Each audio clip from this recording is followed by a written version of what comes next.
Got a little visitor next to the garage. It's not raining anymore, but it's a little breezy. So, last week I said that I didn't think I was gonna be sowing any more seeds until like June. I was wrong. Because I decided that I was going to grow some milkweed. And the seed packet came, and it appears that this requires cold stratification. So we're gonna do that. That's what we're actually gonna be doing today, is we're gonna just be doing some cold stratification on this. This is a variety of, yes, it's called Hairy Balls milkweed. I got it from Hudson Valley Seed Company. And milkweed is important if you're into like the pollinator side of things. Milkweed is the only plant that monarch caterpillars eat.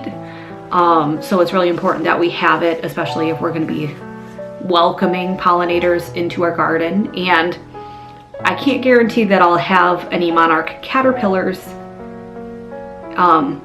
in my yard this year, but I did have a monarch butterfly that liked to hang out last season.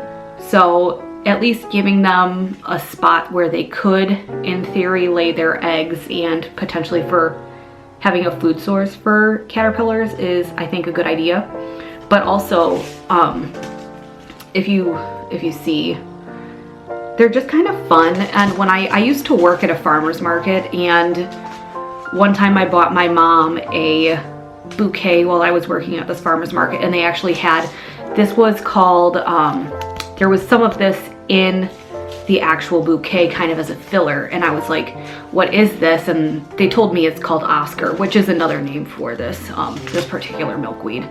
But we're gonna do some cold stratification here, and that's about it as far as sowing this week goes. But I think it's safe to say that I should just not say that I'm done sowing, because I'm clearly not.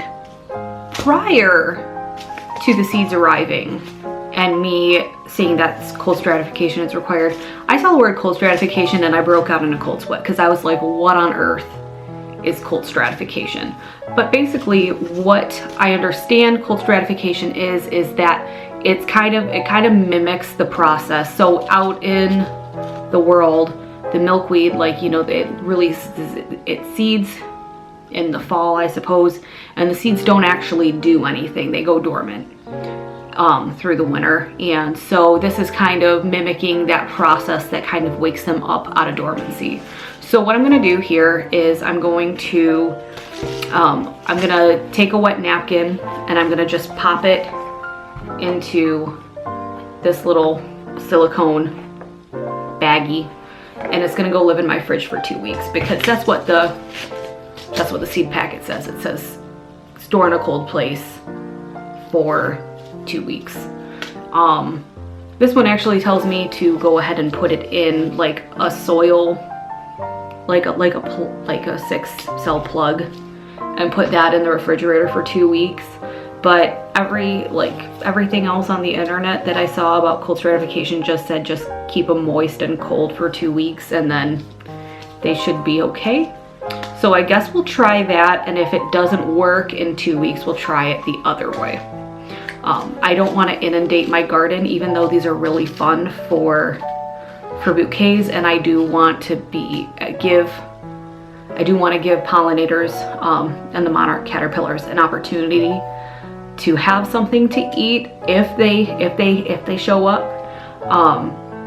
But I don't want to just be inundated with these.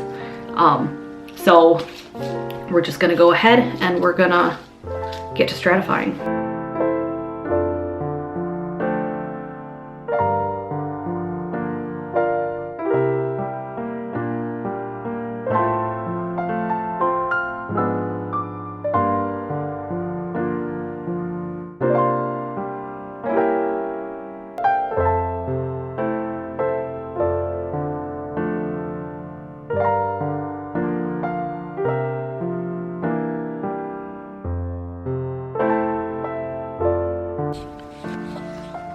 Okay, it's time for the weekly seedling update. Still don't know if these are onions or leeks. I need to do something with them. I know. I promise I'll do something. I promise. This is the blue fescue grass, which... Did I sow that last week or was it 2 weeks ago? It had to have been 2 weeks ago. Or a week and a half, I don't know. Today's Wednesday. Was that last week's? Or was that the week before? I don't remember. But actually, they came right up. Well, it took a few days. I was really worried about this. Potted up my tomatoes last week, as you saw. They seem to be doing pretty good, so that's nice. Feverfew doing its thing. I got these tomatoes need to go into something bigger, but they are doing okay in their plugs. Onions or leeks, don't know what these are. They seem like leeks. I could be wrong. They're doing their thing. The sweet peas I sowed generally have germinated. I've got, what, 8? There's 5 here and 3 there. So I got 4 that haven't done anything yet, so we'll see. The fava / broad beans, got 5 that are doing something here, 1 that might have given up, and then 2 here. The basil did its thing. Yay, love basil, so excited.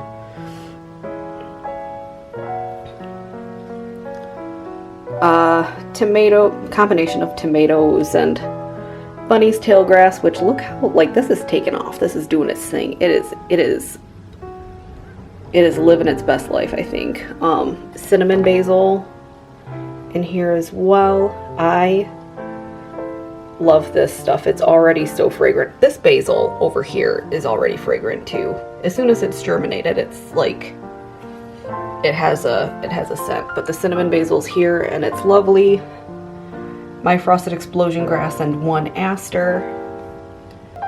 3 asters and 3 of my pink surprise calendula. More tomatoes. I kind of turn these, like I rotate the pots so they kind of don't all lean one way. I don't know if you're actually supposed to do that. This is a new acquisition and it's really important, and probably the most important because it's a pansy that my niece potted up at a local nursery when my mom and sister took her to go see the Easter Bunny over the weekend. And then my sister didn't take it home with her because they're not really gardeners, so I took it.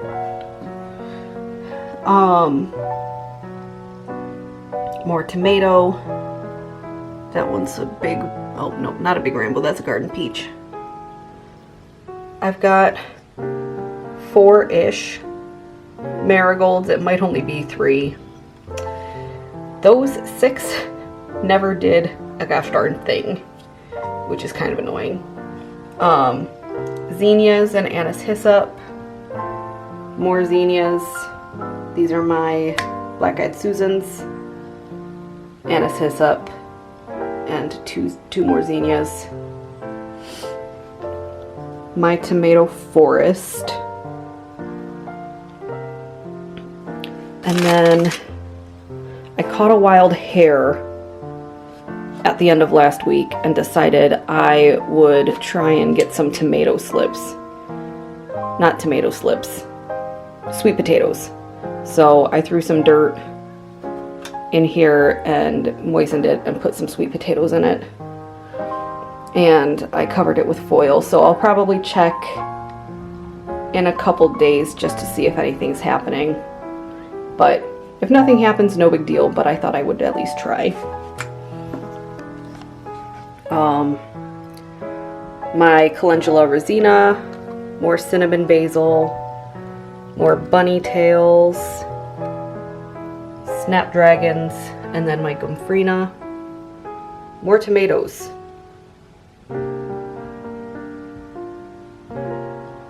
Oh, did I show you this one feverfew too? It's not doing as good as the other one, but it's still doing something, so we'll take it. I realize I have a lot going, and not all of this is gonna make it into the garden. I think well, the sweet peas probably will. We'll see what happens with the fava beans, the broad beans. Probably get as much of the blue fescue grass as I can for the back flower bed. The tomato seedlings are doing really good. I'm glad with the progress that they've made thus far. And then same thing with, like, almost everything else is doing quite well. I mean, we have long days. We do have a lot of sunlight. I know today it doesn't really seem like we get good sunlight because it's cloudy as heck today, but we do have long days, and we do have the added benefit of that. So that's not so bad. I'm kind of putting feelers out there with my family, my coworkers, not so much my friends. I don't really have friends who garden. But I have family who garden, and I have coworkers or work friends who garden. So I'm putting feelers out there to just say, hey, I might have some extra plants for you over, you know, closer to the end of May. Would you like any? So that's kind of what I'm thinking I'm going to do, because I worked really hard on these seedlings, and I want to see them go to a good home rather than see them go in the garbage. So I guess we'll see. But in the meantime, not so bad. Hi everyone, editing Shelby here. I just wanted to interrupt my past self and say thank you for taking the time to watch today. I'll get back to past self again now, but I realized last night I forgot to say thank you for watching, and it kept me up all night. So thank you for taking the time to watch today. I will see you next week. I'm not sure what I'm gonna do next week. I think we're just gonna wing it. So have a good day. Thanks for watching. Bye.